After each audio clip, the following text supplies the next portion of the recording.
నమస్తే, నేను ఇందు. వైసీపీని విజయసాయి రెడ్డి గారు మోసం చేశారంటూ జగన్మోహన్ రెడ్డి గారు కొన్ని సంచలన వ్యాఖ్యలు అయితే చేశారు. మరి దీనికి సంబంధించి వైసీపీ నేతలు కూడా ఒక వీడియోని అయితే పోస్ట్ చేశారు. మరి దీని గురించి మాట్లాడడానికి మనతో పాటు సీనియర్ అనలిస్ట్ అంకమ్మ చౌదరి గారు ఇప్పుడు మనతో ఉన్నారు. నమస్తే సార్. సార్, మరి ఇప్పుడు చూసుకుంటే వైసీపీని విజయసాయి రెడ్డి గారు మోసం చేశారంటూ జగన్మోహన్ రెడ్డి గారితో కొన్ని సంచలన కామెంట్స్ చేశారు మొన్న. సో మరి దీనికి సంబంధించి విజయసాయి రెడ్డి గారు టీజీ జనార్దన్ రెడ్డి గారితో భేటీ అయినట్టు కూడా ఒక వీడియోని అయితే రిలీజ్ చేశారు. సో ఏమంటారు సార్ దీని గురించి? జనార్దన్ రెడ్డి గారు కాదు, జనార్దన్ గారు. ఆయన మాజీ శాసనమండలి సభ్యుడు, తెలుగుదేశం పార్టీ ముఖ్య నాయకుడు. ఒకేసారి మామూలుగా ఒకళ్ళ తర్వాత ఒకళ్ళు వచ్చారని చెప్పని వాహనంలో దిగిన విధానాన్ని చూపించేసి వాళ్ళు చూపిస్తా ఉన్నారు. అసలు ఆ ఊరేంటి, ఆ పేరేంటి, ఎందుకు ఇచ్చారు, ఏంటి, రహస్య సమావేశం అనేది జరిగిందని వీళ్ళు ఇప్పుడు ఈరోజు మాట్లాడుతున్నారు. అంటే వాళ్ళ అధినాయకుడు చెప్పినట్టుగా విజయసాయి రెడ్డి అనే వ్యక్తి తెలుగుదేశం పార్టీ అధినేత చంద్రబాబు నాయుడు గారికి అన్ని విషయాలు చెబుతున్నాడు, ఆయన పంచన జారబోతున్నాడు, ఆయనకు అమ్ముడు పోయాడు అని ఈ విధంగా రకరకాలుగా చెబుతూ ఈరోజు వీటిని బయటికి తీసుకొని వచ్చేసారు. దానికి విజయసాయి రెడ్డి గారు కూడా కౌంటర్గా ఇవ్వడం కూడా జరిగింది. పుట్టినరోజు వేడుకకి వెళ్ళారని చెప్పని వీళ్ళ గురించి ఒక్కొక్కటి రోజుకొక బట్టలు విప్పుతూ వీళ్ళ నగ్నంగా నిలబెడుతున్నటువంటి విజయసాయి రెడ్డి ఈరోజు వాళ్ళకు సహకరించి చెబుతూ, వీళ్ళకే చెప్పినప్పుడు వాళ్ళకి సహకరించి చెబితే తప్పేంటి?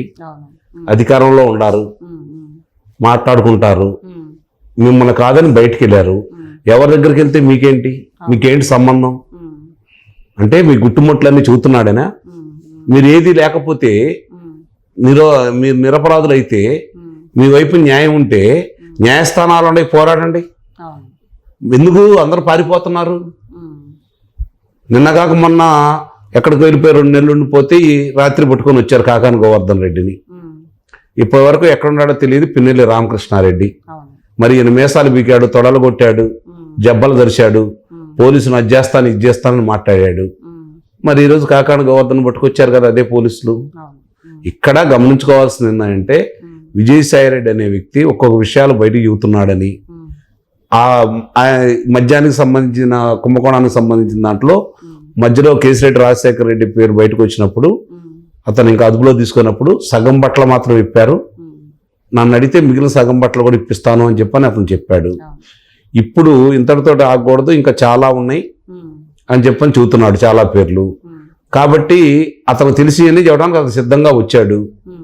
సహజంగానే నేరం జరిగినప్పుడు ఫలాని చాట ఫలాని నేరం జరిగింది, నా దగ్గర సాక్ష్యం ఉంది అని చెప్పారనుకో, ఆ నేరానికి సంబంధించిన అభియోగం ఎదుర్కొన్న వాళ్ళకు కూడా సహకరిస్తున్నారు కాబట్టి వాళ్ళకి వెలుసుబాటు ఇస్తారనే విషయాన్ని మర్చిపోతున్నారు వీళ్ళు. ఇప్పుడు విజయసాయి రెడ్డి వాస్తవ విషయాలు చెప్తా ఉండుండొచ్చు, దాని ప్రకారమే విచారణ వేగవంతంగా జరుగుతూ ఉండుండొచ్చు. లేదు అక్కడ జరుగుతున్న విషయాలకి అంతవరకే చూపించారు కదా, ఆ ఇల్లు ఎవరిది, సంబంధించిన వాళ్ళు ఎవరు, ఎవరెవరు లోన కూర్చున్నారు, ఇది కూడా చెప్తే బాగుంటుందిగా. అన్ని సేకరించిన వాళ్ళు అది రాదా బయటికి? మిగిలిన ఎక్కడ ఉంటే పట్టుకొని చూపిస్తున్నారు కదా, వాళ్ళు చూపిస్తున్నారు కదా, ఈ విషయంలో కూడా అలా చెప్పొచ్చుగా. రెండవది, మీకు వ్యతిరేకంగా మాట్లాడుతున్నాడు, మీకు అనుకూలంగా లేడు, మీ పార్టీలో లేడు, మీరిచ్చిన పదవిలో లేడు, ఇక అతనితో మీకేం పని? ఎవరి దగ్గరికైనా వెళ్తాడు, స్వతంత్రుడు అతను, దానికి రహస్యాలు ఏముంటాయి? స్వతంత్రుడు అతను. దాన్ని సెలవుల పొలవులు చేసేసి అక్కడేదో విజయసాయి రెడ్డిని తెలుగుదేశం పార్టీ తోటి కలిసిపోయి చేస్తున్నాడంటే నిస్సందేహంగా చేయొచ్చు రేపు పొద్దున. ఎందుకంటే మీరు చేసిన అవమానానికి అతను చేసిన అన్యాయం అతను భావిస్తున్నాడు కాబట్టి వాస్తవం జరిగిన విషయాల్లో ప్రభుత్వాన్ని సహకరించడానికి చెప్తా ఉండొచ్చు, చెబుతాడు కూడా. మీకు వచ్చిన నష్టం ఏంటి? మీ అధినేత చెప్పాడు కదా, అన్ని సంవత్సరాలు కలిసి ఉన్నప్పుడు నీకు సంబంధించిన పార్టీ వ్యవహారాలను నేనే చూశాను, నన్ను పక్కన పెట్టారు అని చెప్తే ఇప్పుడు అదే విజయసాయి రెడ్డిని నమ్మక ద్రోహిగాను వెనుపడుదాడుగాను చిత్రీకరించాడు కదా జగన్మోహన్ రెడ్డి. ఇప్పుడు ఎవరు ఎక్కడ ఏమి కలుసుకోవట్లేదా? ఏ వేడుక్కి ఎవరు కలిసి వెళ్ళట్లేదా? అంటే కలిసి కూర్చోవట్లేదా? ఈరోజు కొత్తగా ఏమన్నా జరుగుతుందా? ఇది ప్రపంచంలో 8వ వింత కాదు కదా. దీని గురించి ఇంత రాజధాని చేస్తున్నారంటే ఉలికిపాటు పడుతున్నారు. ఇంకా వాళ్ళకి సంబంధించినటువంటి కుంభకోణాలు ఎన్ని బయటకు వస్తాయో, విజయసాయి రెడ్డి నోటంటే ఎన్ని నాలుగు వస్తుందో, విజయసాయి రెడ్డికి వీళ్ళకి ఏం చెబుతున్నాడు అని చెప్పని భయపడాల్సి వస్తుంది. అంటే మీరు అన్నట్టు ఒక భయాందోళనతోటి వీళ్ళందరూ ఒక ఇలాంటి వ్యాఖ్యలు కూడా చేస్తున్నారు. నిస్సందేహంగా అందుట్లో అనుమానం ఏముంది? విజయసాయి రెడ్డి వీళ్ళకి సంబంధించినవన్నీ తెలుగుదేశం పార్టీ అధినేతకు చెప్పాలి అనుకుంటే ముఖ్యమైన వాళ్ళతోటే కూర్చుంటాడు కదా. లేదంటే సిబిఐ వాళ్ళ దగ్గరికి వెళ్తాడు, లేకపోతే ఈడీ వాళ్ళ దగ్గరికి వెళ్తాడు. సిఐడి దగ్గరికి వచ్చి ఎట్లా చెబుతున్నాడు, దానికి అతనేం భయపడలేదు, బహిరంగానే చెబుతానే ఉన్నాడుగా, సాటు మాటగా చెప్పలేదుగా, అతను చెప్పాడని చెప్పి విచారణ చేయట్లేదుగా, అతనంతటా అతనే చెబుతున్నాడు కదా. దానికి రహస్యంగా వెళ్ళి కూర్చొని మాట్లాడుకోవాల్సినంత అగత్యం ఉంటుందని చెప్పని భావిస్తున్నారు. అంటే ఆ ఉలికిపాటు కనపడుతుందని అయితే నేను భావిస్తున్నా. ఇవాళ రాజకీయాల్లో ఇవన్నీ సాధ్యమైపోయినాయి కాబట్టి దాని గురించి పెద్ద మనం విచిత్రంగా చెప్పుకోవాల్సిన అవసరం అయితే లేదు.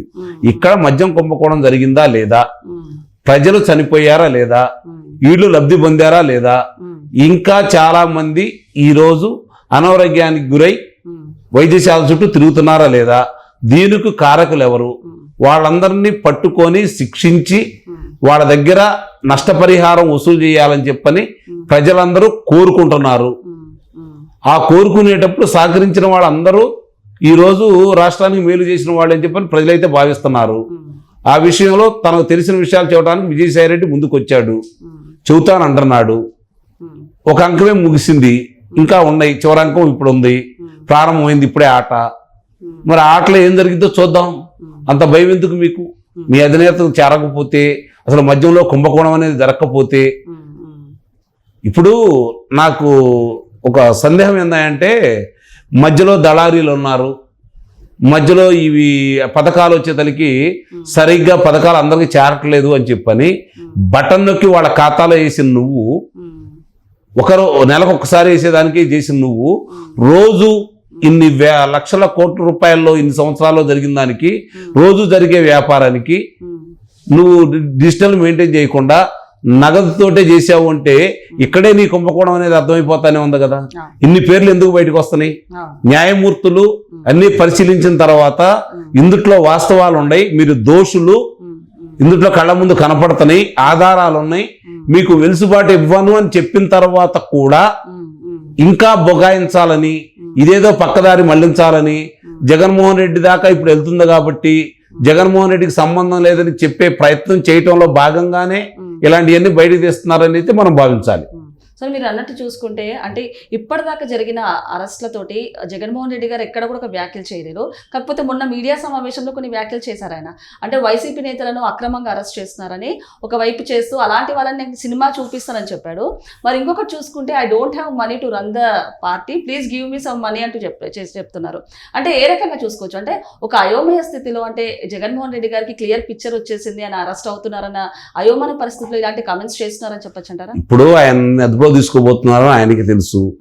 ఈ కుంభకోణంలో అన్ని వైపుల నుంచి సిట్ వాళ్ళు అన్ని సమీకరించుకొచ్చేసి ఆధారాలన్నీ ముందు పెట్టారు న్యాయస్థానం ముందు. మనం తప్పించుకోలేని భావన అతనిలో ఉంది.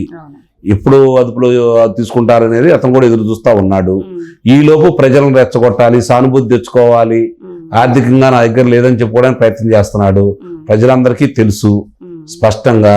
ఇప్పుడు ఆయన మాయ మాటలు నమ్మే పరిస్థితిలో ప్రజలైతే లేరు కాబట్టి దాని గురించి పెద్దగా ఆలోచించాల్సిన అవసరం లేదు, అతను మాట్లాడిన దాన్ని పట్టించుకోవాల్సిన అవసరం లేదని చెప్పని ప్రభుత్వం సిట్టువారు భావిస్తున్నారు. కాబట్టి వేగవంతంగా ఒక్కొక్క కుంభకోణాలను బయటకు తీసుకొస్తున్నారు. రోజుకొక అభియోగాలు బయటకు వస్తూ ఉన్నాయి. కొంతమంది నాయకులు అదుపులో తీసుకుంటున్నారు. ఇప్పటి వరకు అధికారులు మాత్రమే బలయ్యారు. నాయకులు ఇప్పుడిప్పుడే ఒక్కళ్ళనొక్కళ్ళు పట్టుకొని వస్తా ఉన్నారు. ఒక వరుసనే జరిగే ఈ క్రమంలో రేపు పొద్దున మాట్లాడటానికి ఈ అదుపులో తీసుకున్న తర్వాత నాకు తెలిసి మాట్లాడే వాళ్ళలో చాలా మంది కూడా ఎక్కడ ఉంటారో కూడా తెలియని పరిస్థితిలో ఉంటారని అయితే నేను భావిస్తున్నాను. అంటే ఇప్పుడు జగన్మోహన్ రెడ్డి గారు అరెస్ట్ కూడా తొందరలోనే ఉందని చెప్పొచ్చు అంటారా సార్? ప్రస్తుతం జరుగుతున్న విషయాలన్నీ అతని దగ్గరికి వెళ్తున్నాయి కాబట్టి అతనికి నోటీసులు అందజేస్తారు, వివరణ కోరతారు. తర్వాత అన్ని న్యాయస్థానాల ముందు పెట్టి అతను దోషి అని చెప్పి తేల్చి అప్పుడు అదుపులో తీసుకుంటారని అయితే నేను భావిస్తున్నాను. Okay sir.